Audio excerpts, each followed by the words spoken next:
সপ্তাহে ৫০ থেকে ৬০ লাখ টাকার সুপারি বিক্রি করা হয় এই হাটে।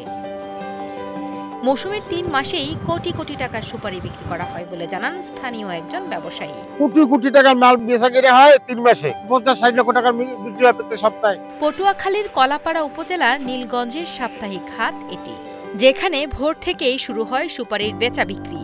স্থানীয় চাহিদা মিটিয়ে ঢাকা, চট্টগ্রাম, রংপুর সহ দেশের বিভিন্ন জেলায় সরবরাহ করা হয় এখানকার সুপারি। সুপারি যায় আমরা ঢাকাতে যায়, রংপুরে যায়, সকল জায়গায় যায় সুপারি। গেল বছর দাম ছিল ২৫০ টাকা কুড়ি, ২০০ টাকা কুড়ি। এবছর ৪৫০, ৫০০ এরকম কুড়ি।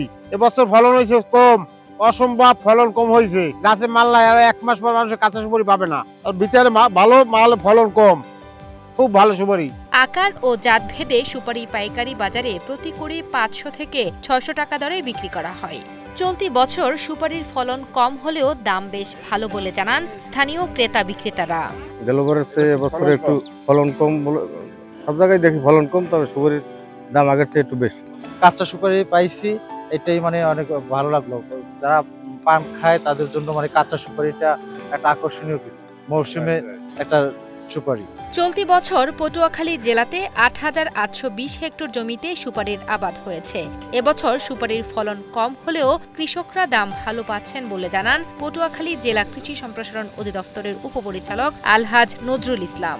পটুয়াখালী জেলা একটি উপকূলীয় জেলা। এই জেলাতে সুপারির আবাদ রয়েছে। সুপারির এখানে ৮,৮২০ হেক্টর জমিতে সুপারির আবাদ রয়েছে। এবছর সুপারির ফলন অনেকটাই কম।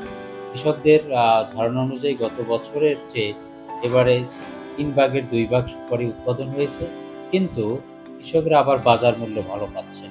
গতবারে যেই সুপারির দাম ১,০০০ টাকা ছিল, সেখানে সেই সুপারির দাম এবারে ১,৫০০ থেকে ২,০০০ টাকা। আমাদের পটুয়াখালী জেলাতে নীলগঞ্জ এলাকায় বেশ কিছু সুপারির পাইকার আছে, যারা এখান থেকে সুপারি কিনে ঢাকা, যশোর এবং বিভিন্ন জায়গাতে সরবরাহ দিয়ে চালান করে থাকেন। এখানে উল্লেখ্য যে বরগুনা পার্শ্ববর্তী জেলা, ওখান থেকে সুপারির খুচরা বিক্রেতারা এখানে নিয়ে এসে বৃহৎ পাইকারের কাছে সুপারি বিক্রি করেন, যার জন্য বাইরে থেকেও পটুয়াখালীতে সুপারি আসে এবং সুপারিটা দেশের বিভিন্ন জায়গায় ব্যবসায়ের ক্ষেত্রে চালান হয় এবং ব্যবসায়ীরা বিক্রি করে থাকেন।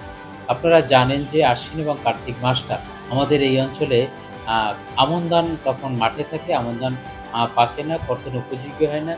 এই সময় সুপারিটা অর্থকরী ফসল হিসাবে কৃষকদের একটি সহায়তা করে থাকে, সাপোর্ট দিয়ে থাকে।